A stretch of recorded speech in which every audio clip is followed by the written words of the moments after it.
Katika kitabu kile cha Hosea, ile sura ya 4. Kitabu cha Hosea, ile sura ya 4. Kitabu cha Hosea. Umefika kabisa. Kitabu cha Hosea sura ya 4. Tuanze semina hii kwa ujumbe huu. Kitabu cha Hosea sura ya 4 na mstari ule wa 6. Mstari ule wa 6, kitabu cha Hosea sura ya 4 mstari wa 6. Biblia inasema, watu wangu wanaangamizwa kwa kukosa maarifa. Kwa kuwa wewe umeyakataa maarifa, mimi nami nimekukataa wewe usiwe kuhani kwangu mimi. Kwa kuwa wewe umeisahau sheria ya Mungu wako, mimi nami nitawasahau watoto wako. Sema amen. Nataka turudie usemi huu pamoja nyuma yangu. Useme pamoja na mimi nyuma yangu. Watu wangu wanaangamizwa kwa kukosa maarifa. Kwa kuwa wewe umeyakataa maarifa, mimi nami nimekukataa wewe usiwe kuhani kwangu mimi. Kwa kuwa wewe umeisahau sheria ya Mungu wako, mimi nami nitawasahau watoto wako. Sema amen. Mshike mkono mwenzako, mwambie kinachowaangamiza watu wa Mungu ni kukosa maarifa, ni kukosa ufahamu. Sema amen. Pia kelele, sema amen. Ongeza sauti yako, sema amen. Ni ukweli kabisa. Watu wa Mungu wamekosa nini? Maarifa. Ndio maana unaweza kudanganywa wakapewa chumvi, wanakubali. Wanapewa maji, wanakubali. Wanapewa magadi, wanakubali. Wanapewa mifagio, wanakubali. Sema amen. Na wengine mpaka wanambeba mhubiri, anahubiri juu yao, wanakubali. Na wengine wanalala chini, wanakanyagwa juu na mhubiri ili wapokee upako, wanakubali. Ni kwa sababu wamekosa maarifa. Sema wamekosa maarifa. Pia kelele, sema wamekosa maarifa. Hawa watu wote wanaofanywa hivyo ni watu wa nani? Wa Mungu. Sema amen. Na bahati mbaya sana, hata huko kwenye mifagio, hata huko kwenye maji, unaweza kukutana wa AGT nao wako huko.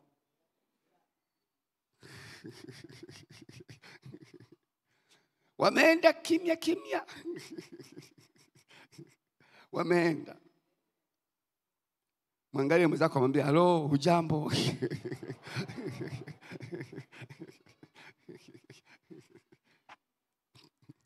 Sema amen. Kama tuko pamoja, sema amen.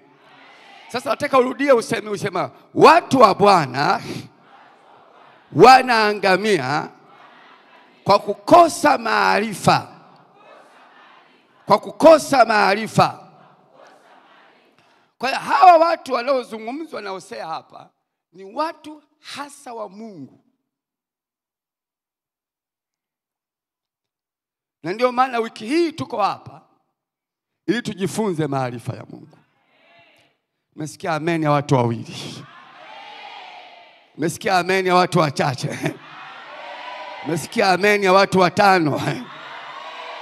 Wangapi wako tayari tuyapokee maarifa ya Bwana wiki hii? Pia kelele, sema amina ya kutosha. Sasa mshike mkono mwenzako, mwambie wiki hii tuko hapa, tunamhitaji Roho Mtakatifu atufundishe maarifa ya kimungu. Sema amen. Kwa hiyo huu ndio ujumbe wangu wa siku ya leo. Ujumbe wa siku ya kwanza. Sema amina. Watu wa Mungu wanaangamizwa kwa kukosa maarifa. Haleluya. Katika lugha ya ndugu zetu wa Ingereza wanasema the three kind of knowledge. The three kind of knowledge. Maana yake kuna aina 3 za maarifa. Katika lugha ya Kiswahili tunasema kuna aina 3 za maarifa. Na haya maarifa yanayozungumzwa hapa ni kati ya hizo aina 3 za maarifa. Na sasa nataka nizungumzie aina 2 kwanza za maarifa, halafu nizungumzie aina ya 3 ya maarifa. Sema amen. Aina 3 za maarifa. Sema kuna aina 3 za maarifa. Rudia tena kwa sauti yako kubwa. Rudia tena kwa sauti yako kubwa. Sema kwa Kiingereza the three kind of knowledge. Rudia tena. Ninyi wote ni Waingereza. Sema amen. Aina 3 za nini? Za maarifa. Sasa aina ya kwanza ya maarifa ni maarifa yanayotokana na milango 5 ya fahamu. Maarifa yanayotokana na milango 5 ya fahamu. Maarifa hayo yanaitwa maarifa ya kibinadamu. Maarifa ya kibinadamu. Haya maarifa yanatokana na milango 5 ya fahamu. Amen. Kwenye kitabu cha Matendo ya Mitume sura ile ya 7, kitabu cha Matendo ya Mitume sura ya 7 na mstari wa 22.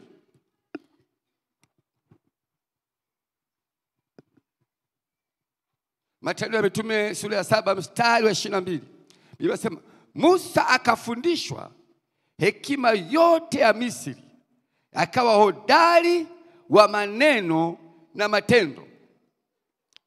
Narudia tena. Musa akafundishwa hekima yote ya Misri, akawa hodari wa maneno na matendo. Nazungumzia aina ya kwanza ya maarifa. Maarifa yanayotokana na milango 5 ya fahamu. Milango 5 ya fahamu ninayozungumza ni macho kuona, masikio kusikia, pua kunusa, ulimi kuonja na mkono kugusa. Sema amen. Narudia tena. Milango 5 hii ya fahamu ni macho kuona, masikio kusikia, na pua kunusa, na ulimi kufanya nini? Kuonja, na mkono kufanyaje? Kugusa.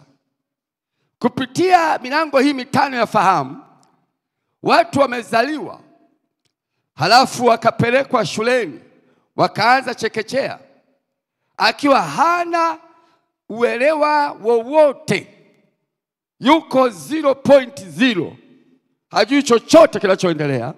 Anaenda darasani, anaanza kufundishwa A, E, I, O, U. Si ndio watumishi wa Bwana? Sema amina. Pungiane mkono kama tunaelewana. Kwa hiyo mtoto anaanza kufundishwa A, E, I, O, U. Na baadaye anaendelea kuunga, baadaye anasema ba, be, bi, bo, bu. Baadaye anaanza kuunga maneno. Halafu anaendelea ile darasa la chekechea. Na baadaye anaingia darasa la kwanza. Na baadaye anaingia darasa la pili. Na baadaye anamaliza shule ya msingi. Sema amen. Nasikia amen ya watu wachache. Nafikiri ninyi wote mmepitia. Waliopitia hiyo walinyooshe mikono hapa juu. Waliopitia hiyo pia kile sema amina. Baadaye wameenda wamemaliza shule ya msingi. Sawa? Na baada ya kumaliza shule ya msingi wengine wameishia hapo. Wengine wakavuka wakaenda sekondari. Sema amen. Wakaanza form 1 mpaka form, twende pamoja, form 1 mpaka form 4. Halafu wengine wakaishia hapo. Wengine wakavuka wakaenda form 5 mpaka form 6. Walipofika form 6, wengine wakapata namna ya kwenda kwenye vyuo vya kati. Sema amen. Lakini wengine wakavuka hapo wakaenda chuo kikuu. Sema amen. Nasikia amen ya watu wachache hapa. Nasikia amen ya watu wachache hapa. Wakaenda chuo kikuu, na walipoenda kule wakapewa kila mmoja kulingana na namna alivyo. Wengine wakasomea uinjinia, wengine wakawa madaktari. Tuko pamoja? Tuko pamoja? Tuko pamoja? Wengine wakawa madaktari wa kupasua wanadamu. Wanatoa moyo, wanaweka pembeni. Wanafanya mambo yao, wanarudisha tena moyo. Sijui kama hiyo kitu iko sasa hivi. Lakini hapa haiko, lakini nje kule ipo. Nje kule Ulaya ipo. Sema amen. Sema amen. Wanafanya upasuaji wa moyo. Haleluya. Haleluya, watumishi wa Bwana. Pungiane mkono haya kama tunaelewana. Kwa hiyo huyu daktari ambaye alianza chekechea A, E, I, O, U kwa kupitia milango 5 ya fahamu, sasa anaweza kufanya upasuaji wa mwanadamu.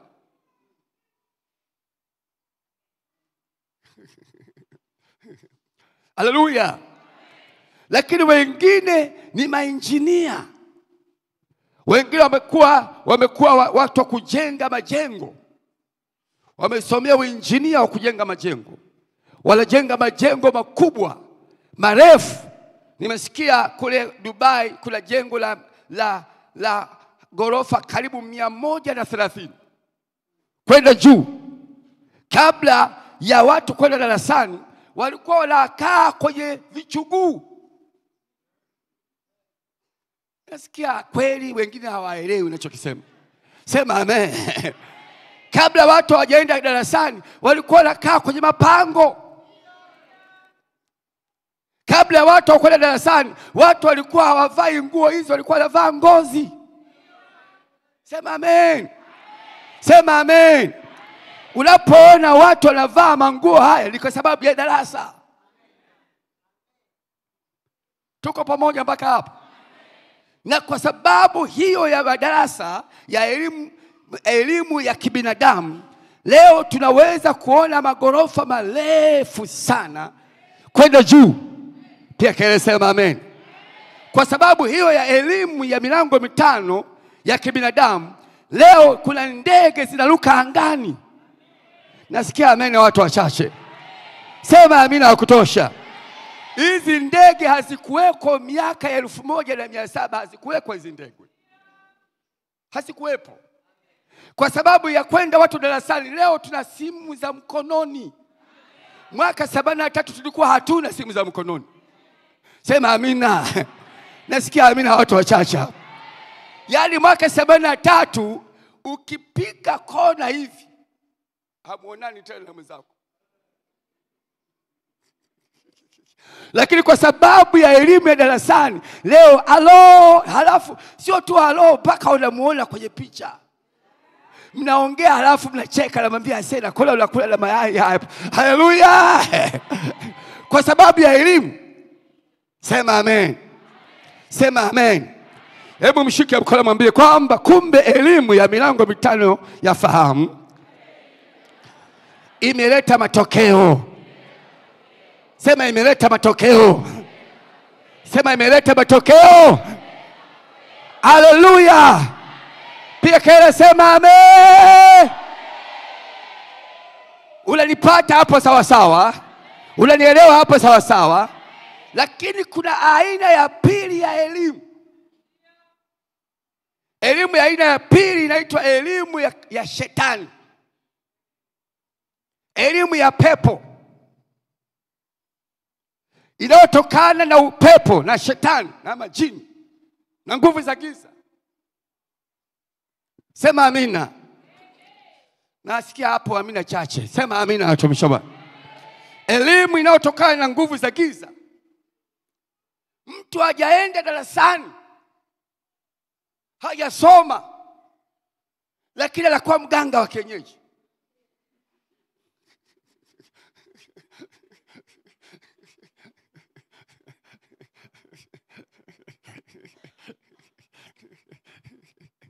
Haleluya. Anapiga pacho pacho pa, anakuambia tatizo lako. Hana x-ray.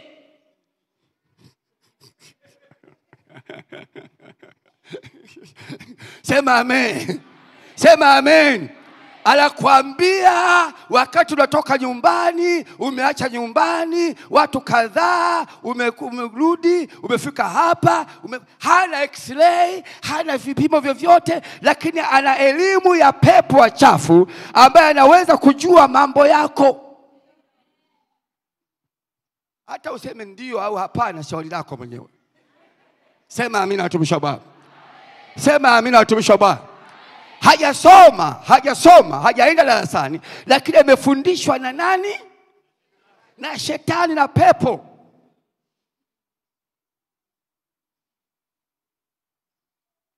Haleluya. Kwa elimu hiyo ya shetani, ya pepo, mtu anaweza kuingia nyumbani mwako wakati umefunga milango.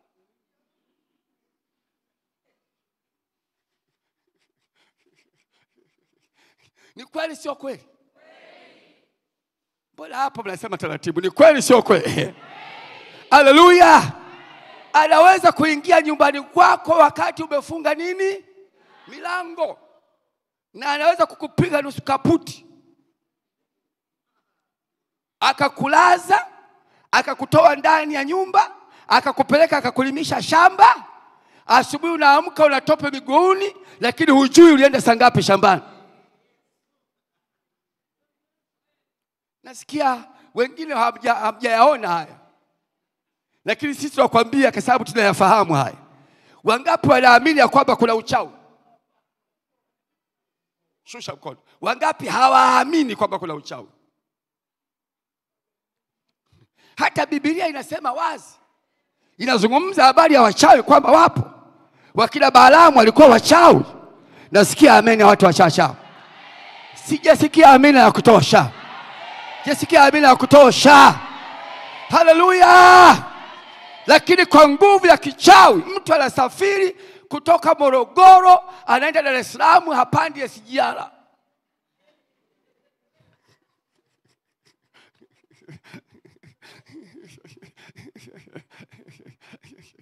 Haleluya. Na anaweza kufika Dar es Salaam kwa sekunde moja, yuko Dar es Salaam pap. Na pap yuko Marekani. Lakini kinachofanya kazi ni elimu ya pepo. Nasikia ameni ya watu wachache. Nasikia ameni ya watu wachache. Sema amina ya kutosha. Jiona leo naye habari njema kwa ajili yako. Na habari njema kwa ajili yako. Pia kile sema amen. Pia kile sema amen. Haleluya. Yuko binti mmoja walikutana na Paulo kwenye kitabu cha Matendo ya Mitume sura ya 16.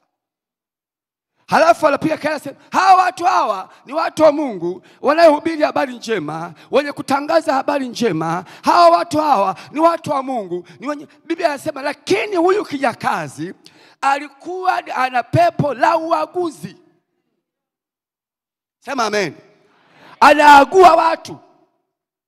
Na kuna wanaume ambao waliamua kumuoa kwa sababu ya kuku.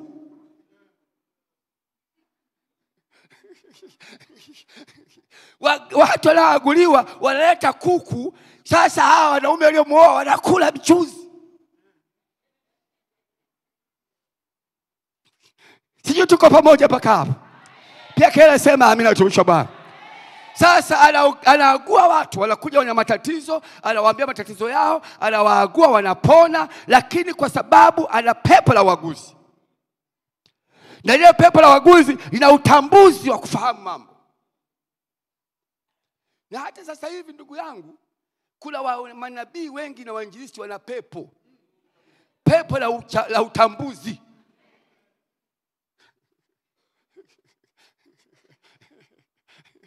Sema amina.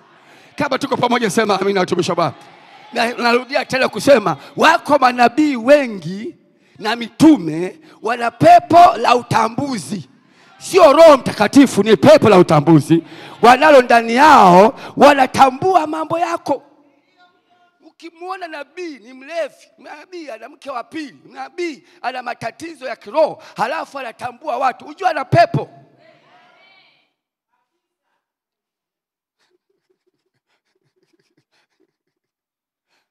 Sema amen. Pia kile sema amina ya kutosha watumishi wa Bwana. Haleluya. Kwa sababu hizo roho zinatenda kazi. Biblia inasema kwamba Paulo alipojua ya kwamba kinachozungumza kwa huyu mwanamke ni pepo, Biblia inasema akamwamuru yule pepo, akasema kwa jina la Yesu wa Nazareth toka. Pepo likamtoka, akawa kawaida, hana pepo tena, hawezi kuagua. Sema amen. Pungia ile mkono. Sasa jioni ya leo nataka nizungumze elimu ya tatu sasa. Elimu ya tatu. Elimu ya tatu ambayo kwenye kitabu cha Hosea sura ya 4 mstari wa 6. Huyu mwandishi anasema watu wangu wanaangamizwa kwa kukosa maarifa. Alipozungumza habari ya kukosa maarifa, hazungumzii elimu ya kwanza wala hazungumzii elimu ya pili, anazungumzia elimu ya tatu ambayo ni elimu ya kimungu. Nasikia amen na watu wachache hapo. Pia kaele sema amina ya kutosha. Amen. Amen. Elimu ya kimungu, sema elimu ya kimungu. Nataka wote turudie kwa sauti kubwa. Sema elimu ya kimungu. Turudie tena. Turudie tena. Turudie tena. Turudie tena. Turudie tena. Sema amen. Jioni ya leo nataka nizungumze kama elimu ya milango mitano ilileta matokeo, kama elimu ya waganga wa kienyeji imeleta matokeo, elimu ya Mungu italeta matokeo ya kushangaza. Ya kushangaza. Ya kushangaza. Ya kushangaza.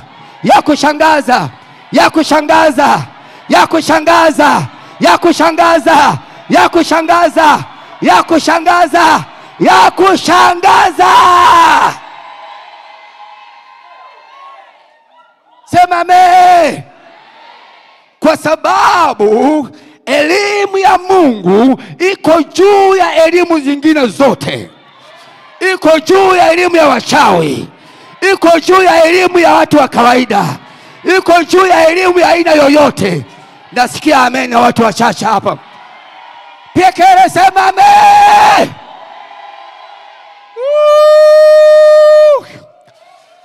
Haleluya. Kitabu cha Mithali sura ya 1 kinasema hivi, mstari ule wa 7. Kitabu cha Mithali sura ya 1 mstari wa 7. Haleluya. Kitabu cha Mithali sura ya 1 mstari wa 7. Biblia inasema kumcha Bwana ni chanzo. Hey. Tikisa mkono mwenzako. Mwambie kumcha Bwana ni chanzo cha maarifa. Cha maarifa. Cha maarifa. Sema amen. Haya maarifa ya kimungu yako juu ya maarifa yote. Nasikia amen na watu wachache hapa. Nasikia amen na watu wachache hapa. Kile ambacho hakiwezekani katika maarifa ya kibinadamu kinawezekana katika maarifa ya kimungu. Nasikia amen watu wachache hapa. Kile ambacho hakiwezekani kwa waganga kinawezekana katika maarifa ya kimungu. Sema amen. Ukimpeleka kipofu hospitalini wanakuambia umetuletea jaribu. Wewe naomba kipofu huyu umtibu aone, namwambia wewe usiniletee tatizo hapa. Ondoka, sisi hatuna uwezo wa kumfanya kipofu aone. Halafu umlete kipofu Chamwino, akija hapa akutane na maarifa ya Bwana, anafunguka macho yake, anamuona. Sema amina watumishi wa Bwana. Sema amen. Mpige Yesu makofi na vigelegele na shangwe. Petro na Yohana wakamkuta kiwete kwenye mlango mzuri. Akamwambia naomba hela. Pale kwenye mlango mzuri kwa miaka zaidi ya 30 alikuwa pale. Makuhani walipita pale. Wasomi walipita pale. Wanamna walipita pale. Waganga walipita pale. Watu walipita pale. Lakini kipofu kiwete hakupata msaada. Wakaja watu wawili wanaitwa Petro na Yohana. Sema amen. Aliponyanyua mkono akasema tutazame sisi. Halafu akamwambia sisi hatuna fedha wala dhahabu, tulicho nacho ndicho tukupacho. Kwa jina la Yesu wa Nazareti simama na utembee. Simama na utembee. Simama na utembee. Simama na utembee. Simama na utembee. Simama na utembee. Yule kiwete, haleluya, akanyanyuka, akasikia vile vifundo vyake vinatiwa nguvu, akasimama, akaanza kuruka. Na Petro na Yohana wakaingia naye hekaluni akiwa anaruka. Sema amen. Walipomaliza watu 3,000 waliamua kuokoka siku ile. Nasikia amen watu wachache. Lakini makuhani wakamkamata Petro na Yohana, wakawauliza ni kwa nguvu gani na kwa jina la nani mmemfanya huyu mtu atembee? Wakasema si kwa utaua wetu, si kwa maarifa yetu, lakini kwa maarifa ya Bwana na kwa jina la Yesu Kristo huyu mtu anatembea, alimzima. Nasikia amen watu wachache. Nasikia amen watu wachache. Hivi tunaelewana hapa? Biblia inasema wakawachunguza Petro na Yohana, wakawagundua hawana elimu, hawana maarifa ya kukaa darasani. Waliishia darasa la 3, lakini wakagundua ya kwamba walikuwa na Yesu Kristo. Walikuwa na Yesu Kristo. Sasa kiwete anatembea. Nasikia amen watu wachache. Nasikia amen watu wachache. Nasikia amen watu wachache. Nasikia amen watu wachache. Pokea maarifa ya Bwana. Pokea maarifa ya Bwana. Pokea maarifa ya Bwana. Pokea maarifa ya Bwana. Pokea ufahamu wa kimungu. Sijasikia bila ya kutosha. Sema amen. Maarifa ya Bwana, kila kisichowezekana kitawezekana. Kama umetafuta hela kwa nguvu zako zote imeshindikana, nenda kwenye maarifa ya Bwana. Hela utaipokea. Kama umekosa majibu juu ya mahitaji yako, njoo kwenye maarifa ya Bwana, utapokea maarifa haya. Nasikia amina watu wachache hapa. Nasikia amina ya watu wachache hapa. Pokea hayo maarifa katika jina la Yesu aliye hai. Pokea hayo maarifa katika jina la Yesu aliye hai. Mtu mmoja alikuwa anaitwa Elisha. Alikuwa anaitwa nani? Elisha. Naaman alikuwa na ukoma. Alikuwa na nini? Na ukoma. Kabiti kakasema yuko nabii katika Israeli. Akasema ukimpeleka kwa nabii huyo atakuwa mzima. Atakuwa mzima. Yuko nabii hapa Morogoro. Ukimleta nabii huyo atakuwa mzima. Yuko nabii mahali hapa. Ukimleta wewe mwenye matatizo atafunguliwa. Nasikia amen watu wachache hapa. Pia Pekee sema amen. Woo! Haleluya! Haleluya! Unajua na yule mfalme wa Shamu akatoa pesa, akatoa vitu, akaambia pelekeni wapi? Israeli. Na bahati mbaya wakakosea njia. Wakaenda kwa mfalme.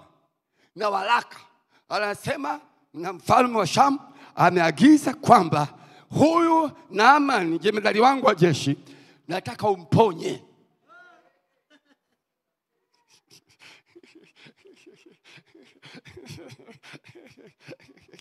Haleluya. Haleluya. Nataka umponye. Huyu jamaa akasema, huyu jamaa anatafuta matatizo na mimi. Nani ambaye anaweza kumfanya mtu aishi? Nani ambaye anaweza kumfanya mtu afe au afufuke? Nani ambaye anaweza kufanya mtu alikuwa na ukoma akapotea ukoma wake? Huyu jamaa anatafuta matatizo na mimi huyu. Maana yake hiyo elimu kwake imefikia mwisho. Wakati elimu ya mfalme wa Naamani imefikia mwisho, mtu mmoja ambaye alikuwa na elimu ya Mungu, alikuwa na elimu ya Mungu, alikuwa na maarifa ya Mungu, alikuwa na ufahamu wa kimungu, sema amen,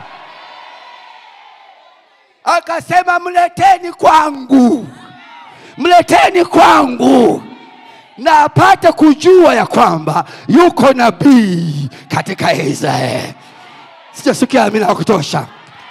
Hebu mtikise mwenzako mwambie roho hujambo.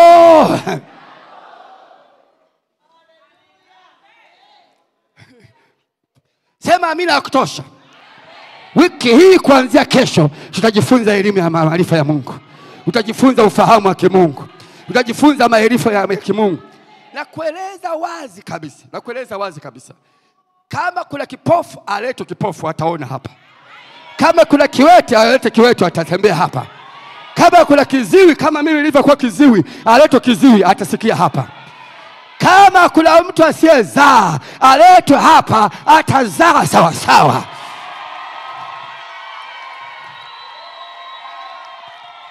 Kama kuna mtu ambaye amenyanyaswa na wachawi kiasi ambacho mali yake yote inachukuliwa chuma ulete, mwambie afike hapa. Hiyo chuma ulete itapigwa mara moja na Bwana Mungu atamuinua mtu huyo.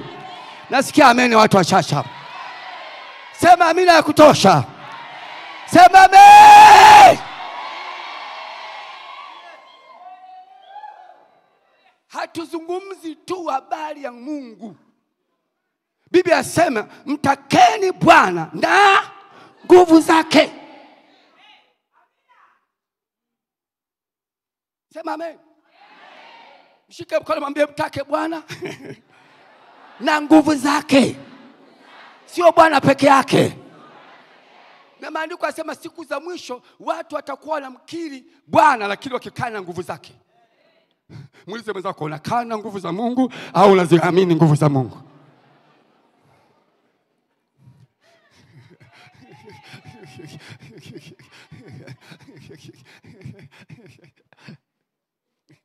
Sema amina.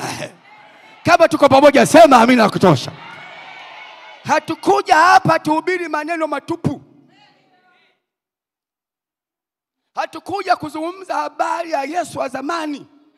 Tunazungumza habari ya yeye aliyekufa, akazikwa, akafufuka na yu hai. Yu hai ambaye anaweza kubadilisha maisha yako. Anaweza kubadilisha nyumba yako. Anaweza kubadilisha watoto wako. Anaweza kubadilisha familia yako. Anaweza kubadilisha shule yako. Anaweza kubadilisha hata huduma yako na utumishi wako ukabadilika. Inawezekana.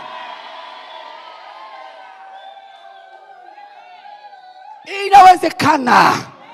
Sema amen. Biblia inasema kwa Mungu yote yanawezekana.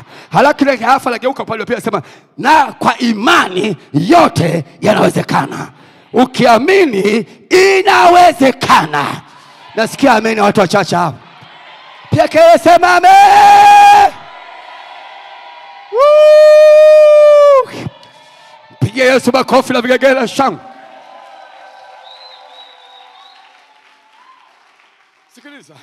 Sikiliza.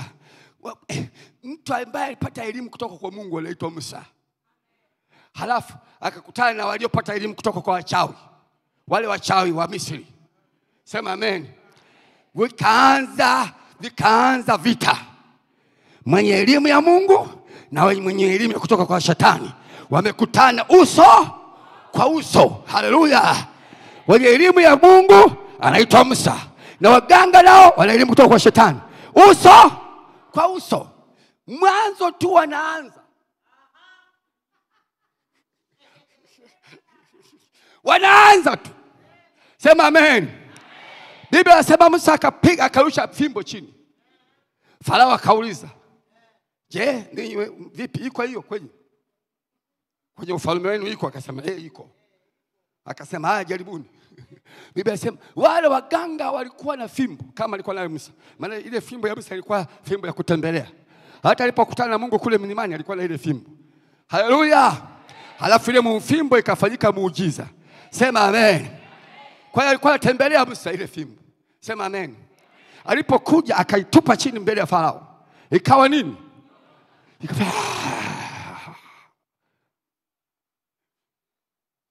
Farao akawageukia waganga wake. Akamwambia, "Vipi?" Wakamwambia, "Hata sisi iko." Haleluya. Akamwambia, "Haya, jaribuni." Biblia inasema na wao zile fimbo zao za kutembelea wakazitupa, zikawa nini? Zikawa nyoka. Lakini nyoka ya Musa ilikuwa ndefu zaidi, ilikuwa juu zaidi, ilikuwa juu zaidi. Sema amen. Sema amen. Haleluya. Haleluya. Unajua kilichotokea? Haleluya. Ile nyoka ya Musa kaenda ile kabata kinyoka kimoja vyote vikaisha. Na zile nyoka zilikuwa fimbo za wale waganga wa kienyeji. Maana walikuwa wazee wanatembea na mikongojo yao. Kwa hiyo zile fimbo zilikuwa za wale waganga wa kienyeji. Zilipomezwa na Musa hawana fimbo tena. Kwa hiyo walikuwa wanatembea kwa miguu na miguu kurudi nyumbani. Maana fimbo zao zote zimemezwa.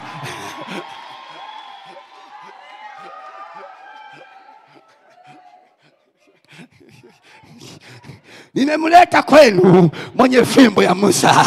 Mwenye fimbo ya Musa. Mwenye fimbo ya Musa. Mwenye fimbo ya Musa. Mwenye fimbo ya Musa. Sema amen. Waganga hawatafua dafu kwako. Wachawi hawatavua dafu kwako. Washirikina hawatavua dafu kwako. Kila yoyote mwenye elimu yoyote hataweza kwako. Maana wewe una nguvu za Bwana. Sitasikia amina ya kutosha. Pekee sema amen. Mshike mkono mwenzako mwambie, "Alo, umeelewa haya?" Nataka ukitoka jioni leo tembea kifua mbele. Hata ukiona kibuyu katikati ya barabara kimewekwa ushanga, wameweka na unga hapo pembeni, piga teke ndio na safari yako. Maana iko nguvu ya Bwana. Sema amen. Sema amen. Nilipokuwa nasoma sehemu nyingine Biblia inasema kwamba haleluya, Musa akarusha vumbi likawa nini?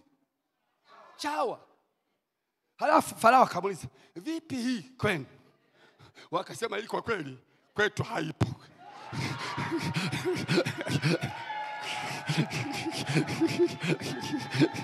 Hii kwa kweli huko kwenye ufalme huu haipo hii.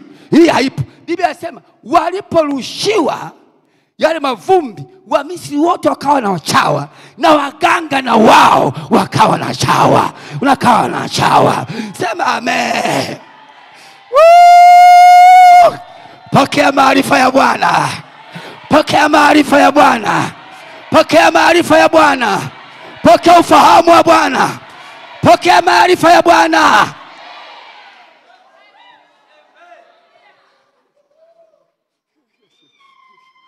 Haleluya. Haleluya. Haleluya. Ndio maana Paulo anasema sikuja kwenu kwa ubiri injili kwa ufasaha wa maneno. Sikuja kuambia tu kwamba Mungu ni mpana, ni mrefu, ni mwembamba, ni mweusi. Sikuja kusema hivyo. Nimekuja kwenu kwa dalili ya Roho na nguvu, ili imani ya watu hawa isiwe katika hekima ya kibinadamu, lakini wakaione nguvu ya Bwana, wakaone uwezo wa Bwana, wakaone mamlaka ya Bwana, wakaone nguvu za Bwana. Nasikia amen watu wachache. Ukitoka hapa hautalaliwa na mchawi tena.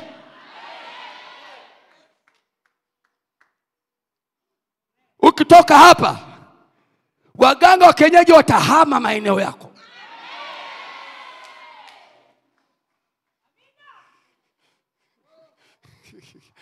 Nasikia amen watu wachache. Nasikia amen watu wachache.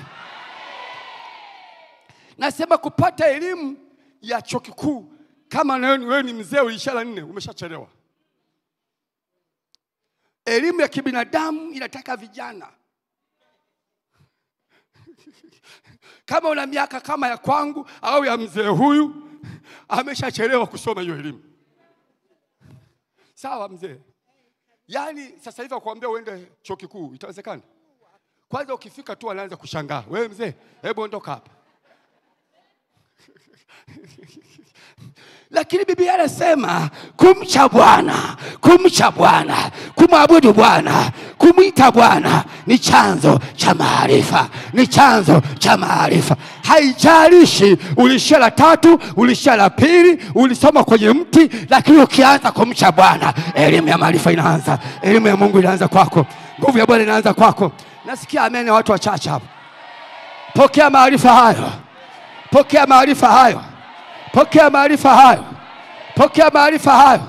Pokea ufahamu huo. Pokea nguvu hizo za Bwana. Mambo yako yataanza kuwa super. Nasema hivi, mambo yako yataanza kuwa super. Kama ni biashara itaanza kuwa super. Kama ni kazi itaanza kuwa super. Hata tokee Balaamu akilani biashara yako, mchawi anaitwa Balaamu. Unamfahamu Balaamu? Ameandikwa asema alitengeneza madhabahu 7.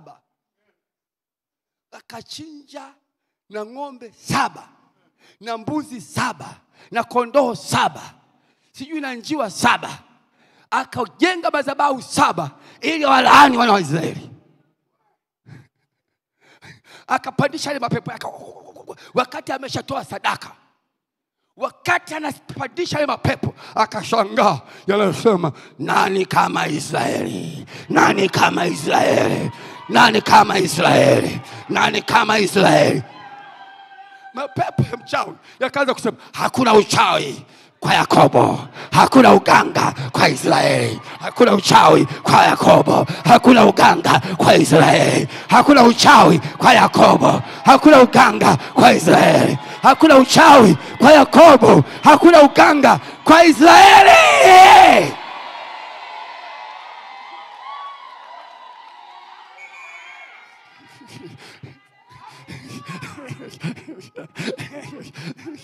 Sema amen. Watapandisha mapepo, yatawageukia, yatawapiga mchana. Maandiko yanasema watu wangu wanaangamia kwa kukosa maarifa. Kwa kukosa maarifa. Na wale ambao huwa hawaji kwenye semina kama hizi, wanakaa nyumbani, wanakuja Jumapili asubuhi tu, hao hawana maarifa, ndio wanaopigwa kweli kweli. Nimesikia tu mmoja amesema ndio.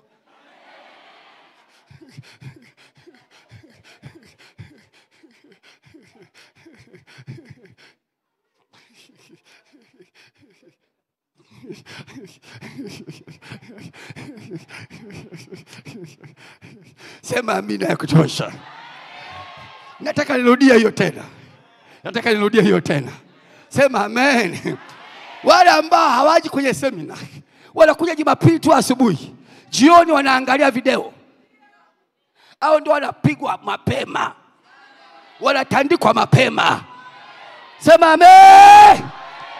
Wale wanaokuja kwenye maarifa ya neno la Bwana hapa, wataondoka hapa majayanti, wataondoka hapa majitu, wataondoka hapa mwenye uwezo, wenye misuli minne, wenye miraba minne.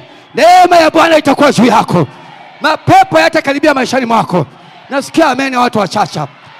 Pekee sema amen.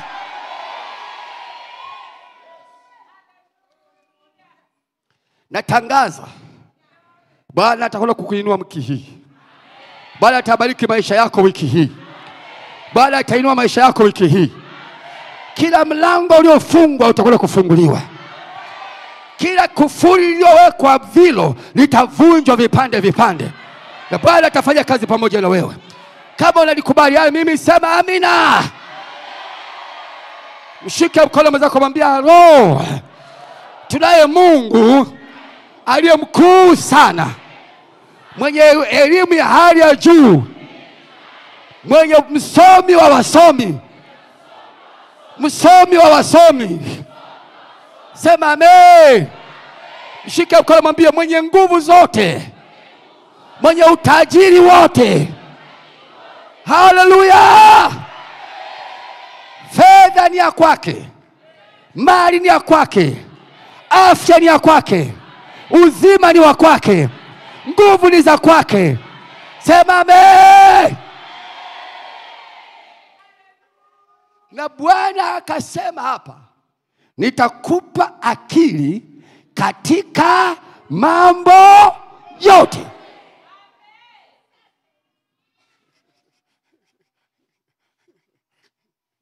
Pokea akili.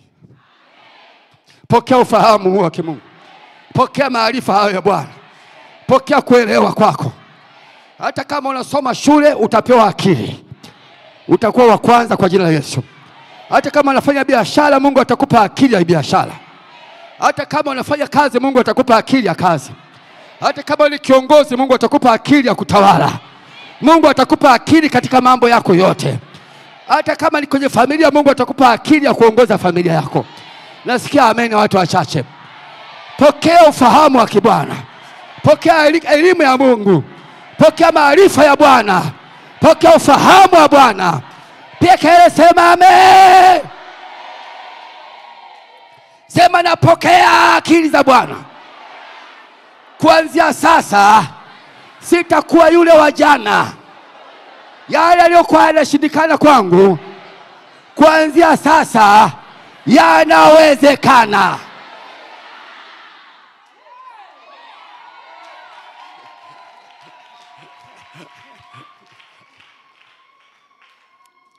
Amen. Niishi hapa.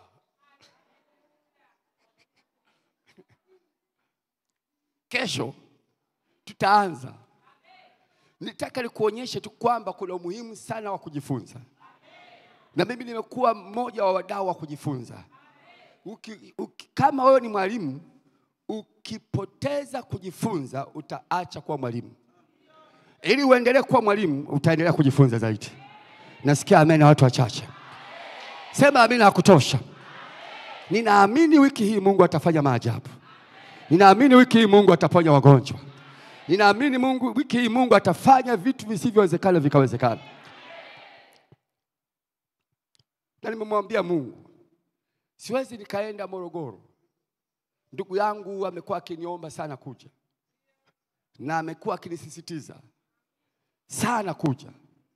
Nikajua hii ni sauti na kilio cha watu wa Morogoro. Nikasema nisiende Morogoro kichwa nisiende mimi. Na kuhitaji Mungu uende pamoja nami. Ukahusike na watu hawa. Ukawape mahitaji yao. Ukawafungulie milango iliyofungwa. Watakapoondoka kwenye semina hii wawe na ushuhuda wa kile ambacho Mungu ametendea. Kwa hiyo naamini Mungu atafanya kitu katika wiki hii. Kama unakubaliana mimi sema amina ya kutosha. Nataka tuombe pamoja katika wiki hii. Ikiwezekana ufunge na kuomba ili Mungu atembee juu ya mahitaji yako. Mungu akufungulie milango juu ya mahitaji yako. Kama tuko pamoja tuseme amina ya kutosha. Nipungie mkono kama tunaelewana. Nataka usimame kwa miguu yako miwili.